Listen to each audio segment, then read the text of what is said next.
Welcome back. This is the second video for topic 1 for week 11. This will just have a couple of questions relating to the first law of thermodynamics. Back to our lecture slides, we'll jump straight to the questions. First question, heat and work. We have a system, we apply 4,000 joules of heat to it, and simultaneously the system does 2,500 joules of work. So it's work done by the system. What is the change in internal energy of the system? Hopefully, without even remembering the first law or the convention with positives and negatives, you should be able to just look at it and go, well, we're giving the system energy by heat. So that means the internal energy, if we just did the heat, the internal energy would go up by 4,000 joules. The work is being done by the system, so we're taking energy out of the system. So therefore, the internal energy would drop by 2,500 joules if it was just the work. If we're doing both, then we increase it by 4,000, decrease it by 2.5. That's a net increase of 1,500 joules. So hopefully, without even actually looking at the equation and remembering the equation, you should be perfectly happy with that approach. But of course, to write it more formally following the physics conventions, we would have heat being positive because we're applying heat to the system. We would have the work being positive because it is being done by the system. But then in our equation, we subtract work. So we would have the change in internal energy is 4,000 minus positive 2,500, so minus 2,500. And that leaves us with a change of positive 1,500. As we expected, the internal energy of the system increases by 1,500 joules. So that's the first question. Nothing too drastic there, just really hoping to drill home the idea of the energy flowing in or out of the system and those conventions. Next one, we have a block of mass 500 grams sliding along a horizontal surface at 5 meters per second. Due to friction, the block slows down and comes to a stop. Where did the energy go and how much was transferred? So how much energy has been transferred? That's sort of the key point here. To be honest, we've got 500 gram mass and it slows down and stops. So when we think about where it went, we've been told there's friction. So that means that the friction between the block and the surface is causing it to slow down. It's slowing the block down.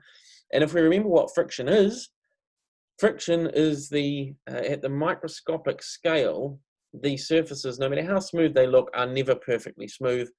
And to move one object past another object, you've got to sort of push atoms out of the way, right? You're actually physically bumping atoms out of the way. So friction is just those atoms bumping into each other.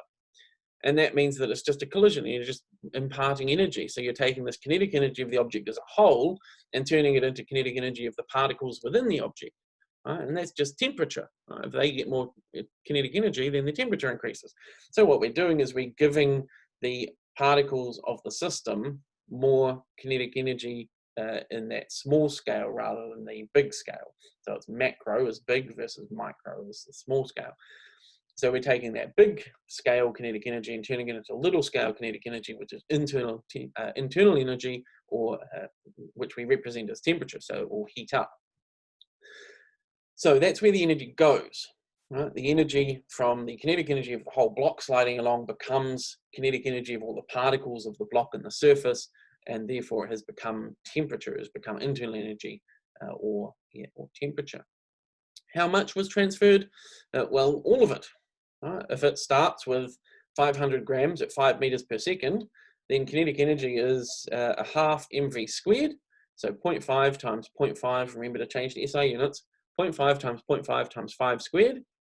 So a half times 25, so it's a quarter of 25, which is 6.25 joules.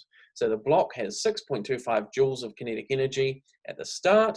At the end, there is no kinetic energy left, but the internal energy has gone up by that same amount, by that 6.25 joules. In this system, there's no work being done, there's no heat being applied, because our system is both the block and the surface.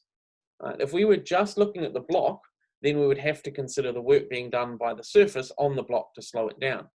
But because our system is the block and the surface, that means that we have no external work being done and we have no external heat being applied. So we have Q and W are both 0. We've got no potential energy change.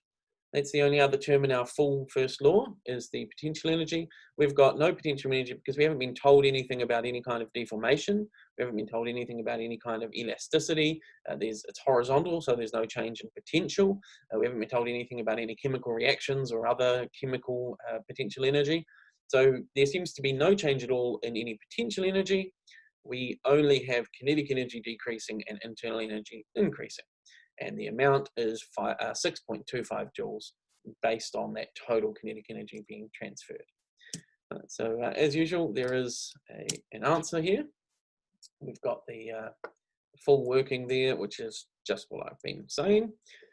And the last question is relating to that sliding block that we just talked about.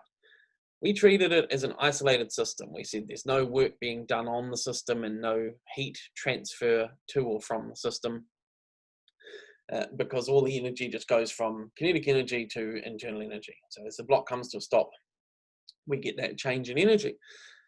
But if you look at that system a short time later, the block and the surface will now be in thermal equilibrium with the environment. They will have cooled down to match the environment. So the friction heats them up.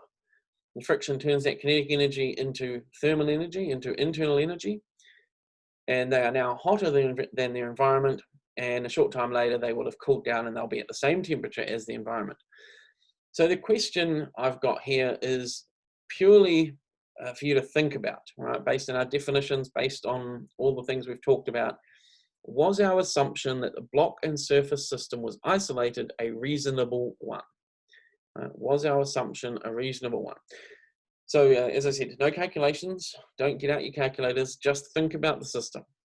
Think about it, try and decide whether you believe it was justified or not, whether it was a reasonable assumption, and perhaps can you think of scenarios where it would be reasonable versus it wouldn't be reasonable? Does it depend on more than just what we've said here? So have a think about that, then obviously resume the video, but I do really want you to stop and think about this one. That's why I'm still talking. Make sure you're having a go at it. All right, cool. Okay, so what's our answer? Well, the answer is, hopefully, as I sort of hinted at, that it depends on the system. It depends on how quickly all this stuff is happening.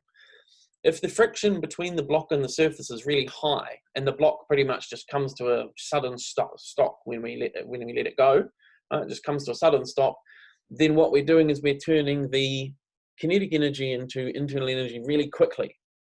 We're turning it into kinetic energy, from kinetic energy into internal energy really quickly, and then it will dissipate from internal energy because the object and surface are now hotter than the environment.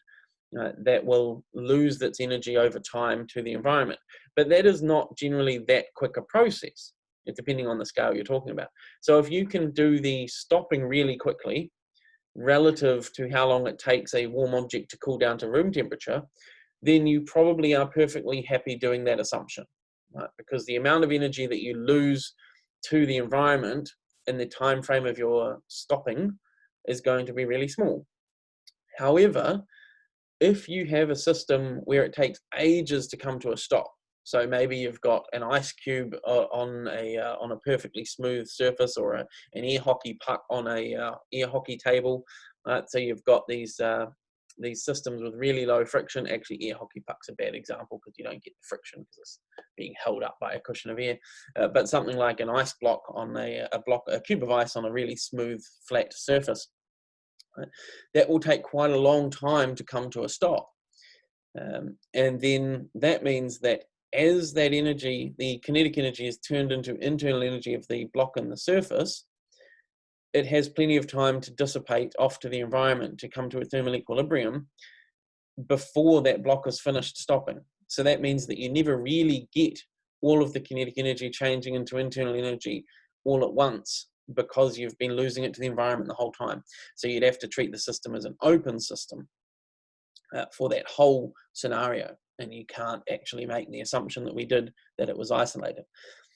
Obviously, those are sort of extremes. If you just stop almost instantly and the energy just transfers really quickly, then it's clearly we can treat it as isolated, because that doesn't give you any time for the thermal energy to be shared with the environment to come to thermal equilibrium, versus something that takes for just ages to slow down and stop.